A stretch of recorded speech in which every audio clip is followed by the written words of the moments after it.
Welcome to Salcedo Paranormal.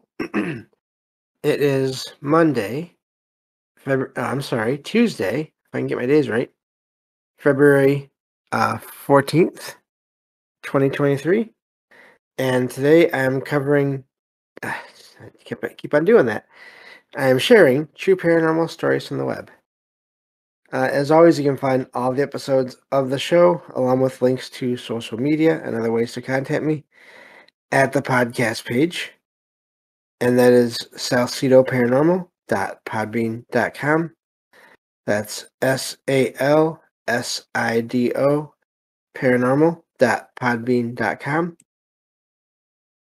Always happy to hear from you all, whether you have comments or questions or topic suggestions or stories of paranormal experiences, whether they're your own or from others that you trust. Happy to either read those or have you join me on the show to talk about them. So, just a quick reminder, there will not be a stream on Wednesday night, Thursday morning, but there will be a show, and it will be released around the usual time that I release shows, which will be Thursday morning at some point. So, and that is because I'll be having a roundtable show. So, looking forward to that, and hope you all like it once it comes out. So that's the plan for that that day and night. So, I think other than that, the rest of the week will go as usual, hopefully, and so with that, I think I can get to the stories here. And as always, I have two of them for tonight. Um, this first one is fairly short, but it's still, I think it's still interesting. This one says, this happened in 2022 during the middle of the summertime.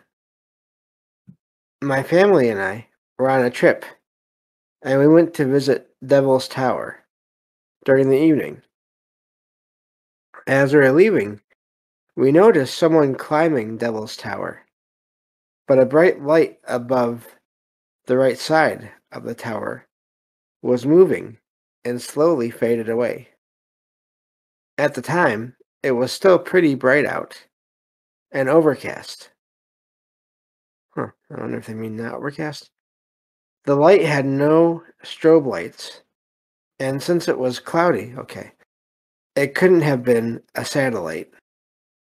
I used a phone app to see if there was any aircraft nearby, which there was not. So that's a neat sighting. Now I wonder if people are allowed to climb that tower. I don't even know much about that place. But the the light though appearing nearby, because one of the things with a lot of these places, I think I've mentioned it on the show before, that whenever these places have these ominous or forbidding names, sort of like Tower or Devils or anything like that, there's this implication that there's something going on there that's maybe not normal, or it's just you shouldn't go there for whatever reason. So I find that possible connection to orbs, excuse me, to be interesting, and just I wonder how many other sightings of similar lights you could find out about places like that, um, that have that kind of reputation for being either haunted or cursed, as the word goes, or just strange places that you don't people say you shouldn't go to. And so yeah, I wonder if there's a connection there and what that is and how that works. So it's a short story, but I also wonder about the person climbing, because that seems like that'd be kind of dangerous as well. Um, but maybe not. I don't know much about the outdoors. I prefer to stay indoors. So I could be wrong there. But I wonder also, did the person that was climbing that thing Did they sense anything or see anything or feel anything as well? That'd be something to know, um, if you could actually, like, talk to them.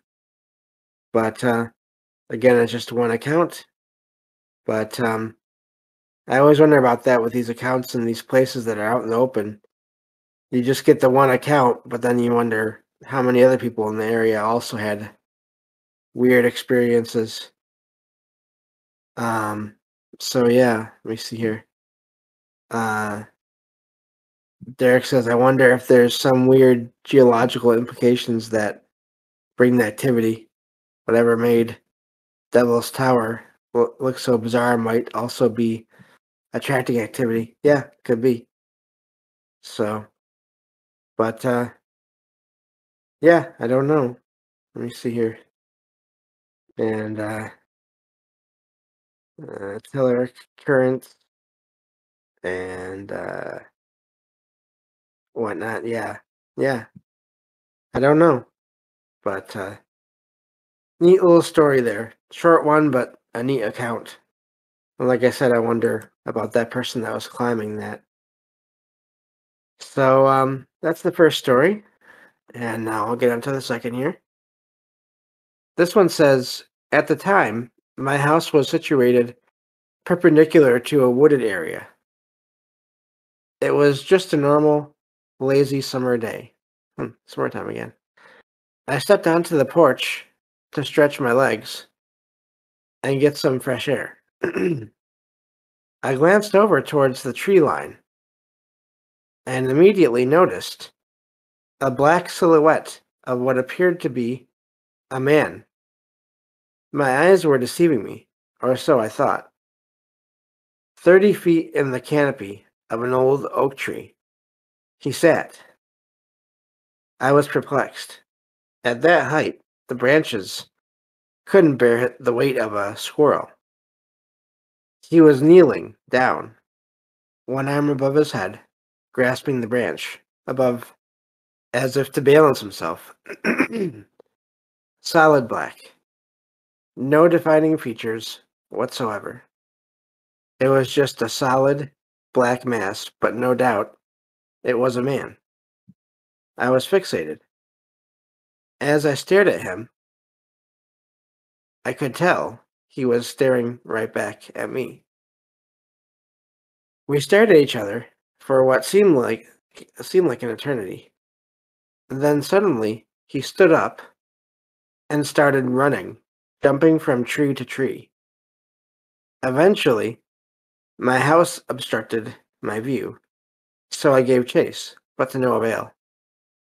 As I rounded the corner, he was gone.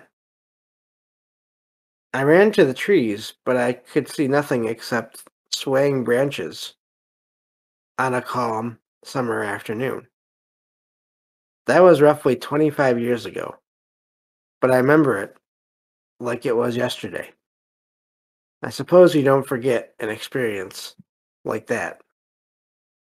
Never really gave much thought to the paranormal or otherworldly before that, or after, really. It wasn't until about 10 years later, as I was flipping through the channels on TV, that I stumbled across a documentary about shadow people. I knew immediately that's what I had witnessed way back when. So that's the end of that story. And that's a wild one. I don't know that I've ever heard of a shadow figure. I've heard of figures being in trees and then jumping down or just disappearing or jumping up into them. But to run across them like that, um, the that's quite the sighting right there. Just for it to run across the trees, especially at the height where the witness didn't think that the branches could support a solid person. Maybe they weren't as solid as a regular person. But then you still have the swaying of some branches on trees, even though there wasn't a wind. I wonder if he did weigh, if there was like a small amount of weight to him or to whatever this was, but not a full amount. A lot of questions that brings up right there. Just was this some kind of a what was it? I mean, it sounds like it was almost a mix of physical and non-physical to do what it did. Um, so I don't know. Just quite the sighting. Usually you hear about shadow figures. They're not outside in the middle of the daytime, and definitely not up in the top part of trees like that.